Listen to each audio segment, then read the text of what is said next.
Bricks and Minifigs is your one-stop shop for all things Lego. Hit the link below to find a store near you. My name is Steve Polda. I'm from Wisconsin. This is my Spider-Verse build called What's Up Danger. This is based off of the two Spider-Verse animated movies.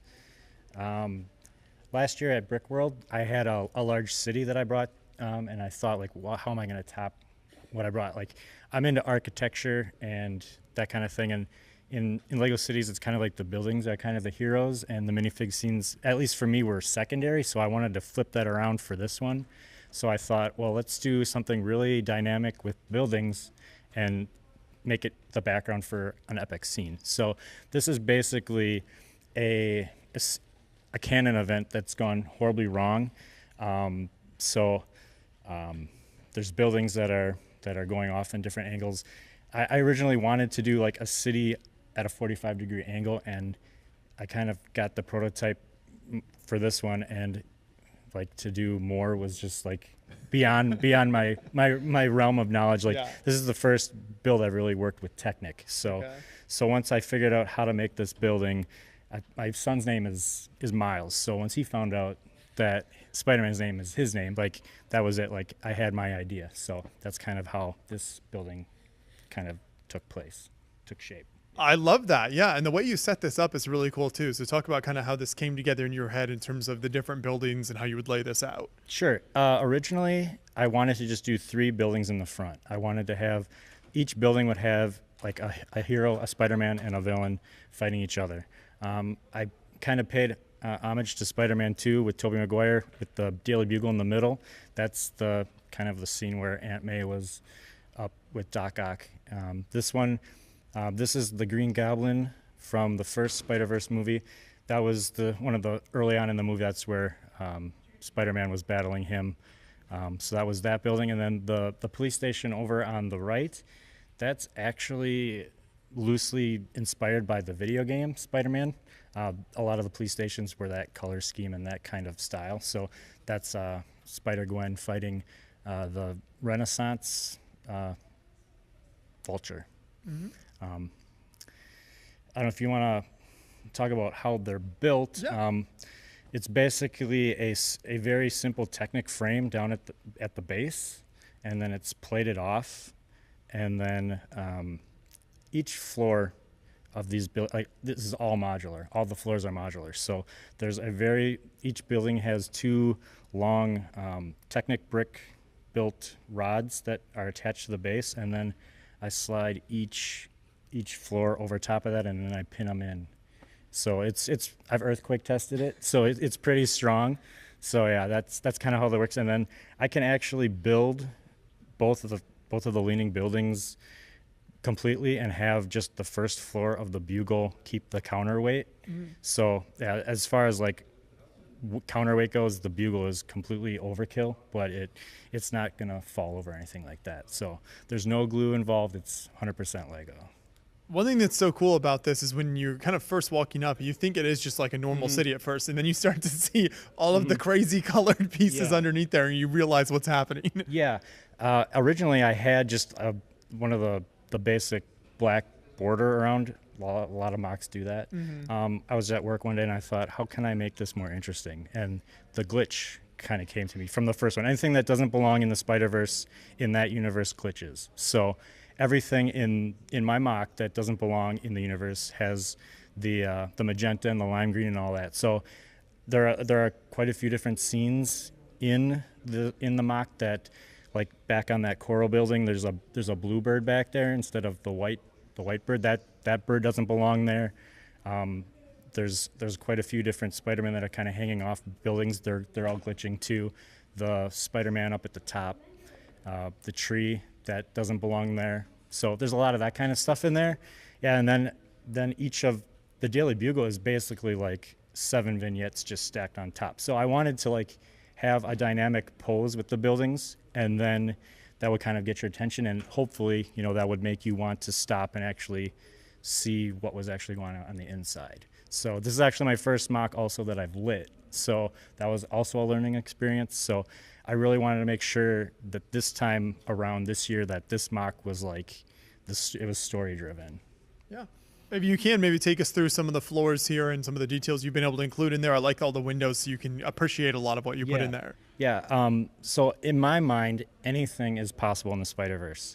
I've got different themed Spider-Man. On the first floor lobby, it's more basic. There's every Marvel movie has a Stan Lee cameo. So Stan Lee is actually he's the security guard behind the desk with the hat on. So that was basically that floor. That was nothing too spectacular. The second floor of the Bugle, that's a modified version of the actual Lego Bugle set.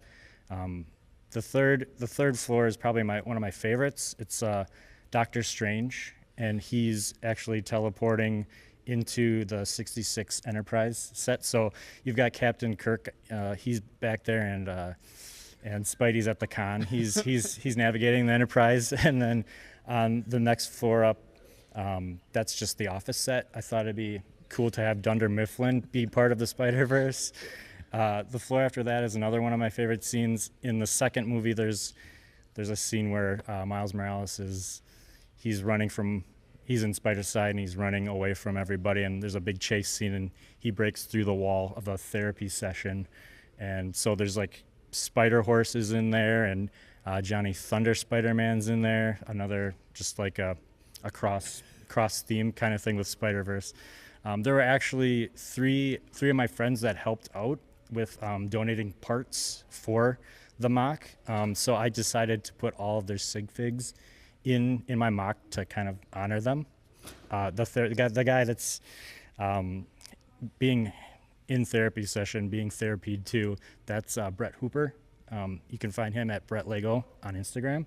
The woman who is being kidnapped by Doc Ock, that's Heather's Bricks. She helped out with some of the clips that I needed to make the Daily Bugle signage. And then back here, that's my friend Aubrey. She goes by Moktura on Instagram. She helped out with a lot of the Friends colored plates that I needed for the infrastructure. That's a lot of stuff you can't see, but it's all there. Mm-hmm. So I just thought that was just a cool way to honor their help, even though it was small, but it was a big deal for me. Absolutely, and this is the perfect build because you've got so many references already, so it's fun just to include other builders in there. Yeah, and then so the floor above the one we just left off on, that's J. Jonah Jameson's podcast room. I just thought that was a cool way to kind of throw him back into the mock, and he's a big part of Spider-Man. And then the last floor, which I left dark on purpose, and I probably should have done something a little bit different, because there's actually a scene where that's J. Jonah Jameson's office, and Black Cat is in there, and she's like thieving. So when the lights are out, that wall between the office and the receptionist's room is just windows, and the light from the receptionist's room actually shines in, and it tells the story better than it does when the lights are on. So hindsight, I probably could change it, but that's kind of how I was thinking about storytelling. So yeah. And then what was your approach to these buildings in the background there? At first I didn't want to have buildings, but then I thought, if people are going to be looking at this, maybe it would be a way to kind of create a backdrop so people wouldn't be looking past the mock, and kind of set kind of just like a city skyline. So these are a lot of buildings from my city. I'm a city guy. That's kind of how I got started. So the first floors are kind of like modifications of sets, heavily modified, and then the rest of the floors are all just like custom. I'm a pick a brick wall fiend, so I like getting parts, and I don't use a lot of them for years, but then I'll get inspired by some kind of architectural thing. I'm always thinking in Lego when I'm doing stuff. So yeah, the two on the right, there are scenes in the first floor, but they're really hard to see. But yeah, the tan one is loosely based on the police modular. It's heavily modified, but then the one on the right, that's kind of like the fourth iteration. It's called the Busty Crustacean. I used the shrimp sign from the Shrimp Shack Attack set. That was the hidden side. I really fell in love with that set when I first saw it, and so I really wanted to have that sign be part of the building. So this is my fourth version of that.